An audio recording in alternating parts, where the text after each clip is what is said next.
সশস্ত্র সালাম। কাট অস্ত্র নামাবে, অস্ত্র নামা। জেনারেল সালাম দিবে, সশস্ত্র সালাম।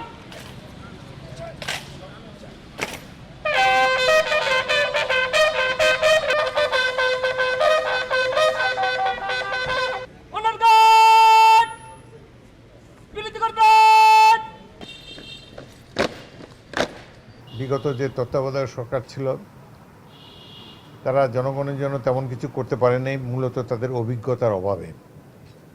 প্রফেসর ইউনূস ভালো লোক ছিলেন, পৃথিবী বিখ্যাত লোক, কিন্তু তাদের পক্ষে দেশের মানুষের সমস্যা সমাধান করা সম্ভব নয়। অর্থনীতির সূচক নিচের দিকে নেমে গিয়েছে, এই যে হামের টিকা আনে নেই, বহু লোক জীবন গিয়েছে। এইভাবে অদক্ষ ব্যক্তিদের হাতে রাষ্ট্র পড়লে তখন জনগণের অনেক ভোগান্তি হয়।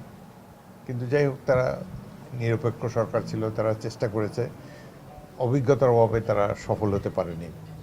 অবশেষে তাদের একটা কৃতিত্ব দেই, তারা একটা সুষ্ঠু নির্বাচন করেছে। আমি বাংলাদেশ সামরিক বাহিনীকে ধন্যবাদ জানাই যে তারা একটা সুষ্ঠু নির্বাচনের ব্যবস্থা করেছে। এখন আবার গণতন্ত্রের ট্র্যাকে উঠেছে দেশ। আশা করব এই রাষ্ট্র সুন্দরভাবে গণতান্ত্রিক পর্যায়ে গণতান্ত্রিক ব্যবস্থার মাধ্যমে অগ্রসর হবে, জাতি সমৃদ্ধ হবে।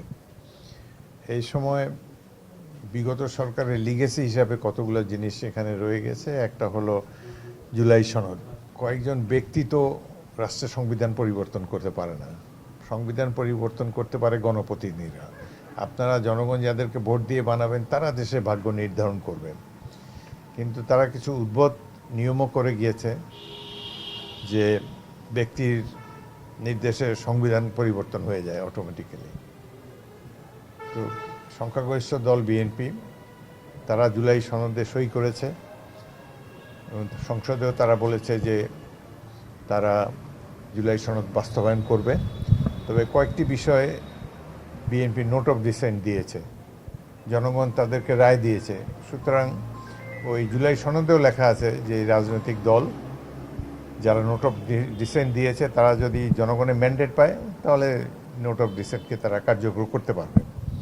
তো মূলত আমি দেখতে পাই যে বিরোধী দল এবং সরকারি দল তার মধ্যে খুব বেশি মতভেদ নেই।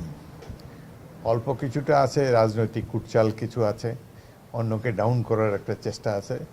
কিন্তু আমার মনে হয় যে বিরোধী দল এবং সরকারি দল মিলে একটা সমঝোতায় উপনীত হতে পারবে, যাতে করে জুলাই সনদের মূল থিমটা বাস্তবায়ন হবে। উভয় দলই চায় এদেশে যেন আবার মাফিয়াতন্ত্রের প্রত্যাবর্তন না করতে পারে, সেই ব্যাপারে তারা সবাই একমত আছে। তো আগামী দিনে সংবিধান সংশোধনের মাধ্যমে চেষ্টা করা হবে জুলাই সনদ বাস্তবায়নের।